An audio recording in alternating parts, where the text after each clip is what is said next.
Most men are unwilling to go to the place that Tate went into his head to become who he is.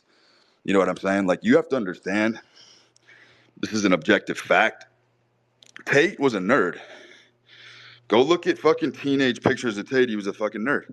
He was a fucking chess nerd. And look who he became. It's one of the most honorable human transmogrifications you will ever witness in your entire fucking life. What that guy did. I don't think people really understand the mental brutality, the type of self-talk that motherfucker had to orchestrate every single day to beat out all the weakness in himself to become who he was. You know what I mean? I did that Brute Saga space, or that Tate Saga space. Go find it on SoundCloud. But I love it because he truly is an exemplar and a Templar of the Nietzschean ethic, which is will to power. That man, Tate, I will tell you this over and over again because it's one of the most powerful things that a human being can do. Tate lied his way to the truth. That's exactly what he did. He lied his way to the truth. He embellished the fuck out of his personal story, embellished the fuck out of his philosophy. But here's the thing. He actually, in the end, made it all real. He made it all come fucking true. That's alchemy, by the way. That's the real definition of alchemy. Because look, in its constituent form, in its fundamental basis form, every time a man has a dream, a vision, or a goal, it starts as a lie. Starts as a lie. You tell yourself you're going to do something that you haven't done yet. That's a bold-faced lie. Incredible that I didn't fall ill. That's how fucking repulsive the situation was. I would have these fucking supernova outbursts on my own where I would just fucking smash shit to dust in my house. I would fucking turn over tables, crack chairs in half.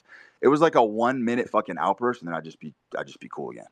And I just had to get it out. I just had to fucking just smash shit, fucking smash electronics, break TVs and shit. I was doing that probably once a week.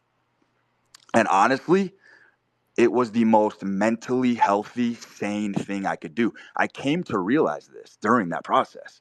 I was like, this pressure valve that I'm releasing is shit that men, I bet you they go fucking 50, 60 years and they've never had the emancipation or the liberty to do what I just did. They're fucking bottled up and they don't know how to fucking release it. And I'm telling you, dude, there's a reason why when men climb to the top of a mountain or they're in the fucking wilderness, you do have this very primal urge to scream at the top of your lungs. If you've ever gone to the top of a fucking mountain, there's no one around, you just want to let out that fucking war cry.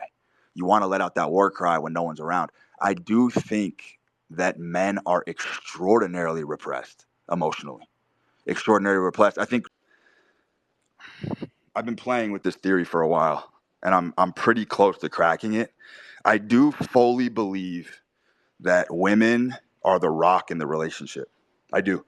I think women are the rock. Men are the providers. Men obviously put themselves through extenuating circumstances. They go on their high adventures. They pillage, plunder, rape, whatever the fuck they need to do. They acquire resources, right? They bring them home. However, I do believe that the true emotional rock is a woman. I think the man is the tempest. I think the man is the eye in the storm. And I think when a man is going through a tantrum or a bad mood, I have seen from experience how the feminine energy and the feminine grace is able to soothe those energies. I don't think it works in reverse. I think when a woman's flipping out and a man tries to console her, I think I've seen several examples, and I haven't seen anybody discuss this, but men that are highly emotive and highly emotional, as long as they're successful, tend to have more loyal women. They tend to have more loyal women. I think it creates a trust. I think it creates some kind of bond. And by the way, women are at their best. Women are at their very best when they're soothing a man who would generally be considered inconsolable. Does that make sense? Generally be considered inconsolable. Does that make sense? Yeah, but what's interesting is I've been listening lately to Justin Waller kind of say something a little bit different about like you don't ever bring your problems to a woman, he No, you says, don't. right? No, And you that don't. But that's different. You don't. You don't have to. You don't. so it's more Yes, the girl just noticing and having her energy present versus you like bringing it. that is correct. That is correct. I definitely do not believe you should be airing out your problems to women in any way, shape, or form. However, I think pretending that you're in a really good mood when you're not is very gay. how do you go about destroying those voices? Dude, self-talk. Self-talk, because look, as men, we've been taught to listen to yourself. Go meditate, go into solidarity, go into solitude, go into a dark room and just listen to the voices in your head. Let them flow like a river, right? That's how they tell you to meditate. Let the fucking thoughts flow. Don't barricade them. Don't interrupt them. I completely have the opposite approach. I think that men need to steward. Men need to be captains of the ship. Men have to steward their thoughts, and you have to talk. You have to self-talk. You have to talk your nerves down. You have to talk yourself into doing the things that you don't want to do. That was my whole Tate example earlier. That's what that man has done, which is so extraordinary. He has self-talked him into a titan. Do you understand? That motherfucker, I guarantee you, is not listening to the voices in his head. He's bludgeoning the voices in his head to death so that all that's left is self-talk. Men have to coach themselves rigorously and vigorously through processes. And that you have to bombard your brain. It's a constant bombardment. It's very, very, very energetically and metabolically expensive to do this, but it's fucking worth it. You have to talk. I mean, I am talking through myself through difficult situations all fucking day long. I don't listen anymore. I don't listen anymore because I don't know where the fuck those voices were installed. I understand the psyche and the subconscious mind is very, very complex. It's a very complex. It's an ocean. It's oceanic. It's an oasis. There's very deep icebergs in there, and those things run very deep. People have miles long of trauma and shit that's been stored in their psyche that they don't even fucking comprehend or understand. And the only way to get around that is to start talking. Start fucking talking to yourself all the fucking time so you can reclaim yourself. It's the only way to do it. It's really the only way to do it, and it's considered taboo in the mental health industry because of how arduous it is.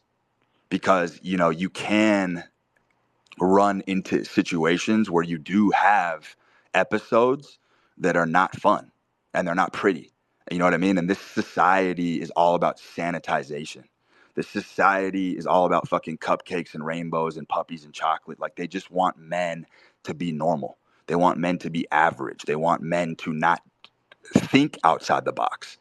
So they want to put you, you know, they want you doped up on medication essentially, and they want you fucking listening to the voices in your head so that you're a fucking spectator, because that's ultimately what you are. You know what I mean? You're basically, when you're listening to the thoughts in your head all day, you're no different than someone who's binge watching soap operas. You know what I mean? It's just an internal compass. Like, you have to be willing to cast all that shit to the wind, man.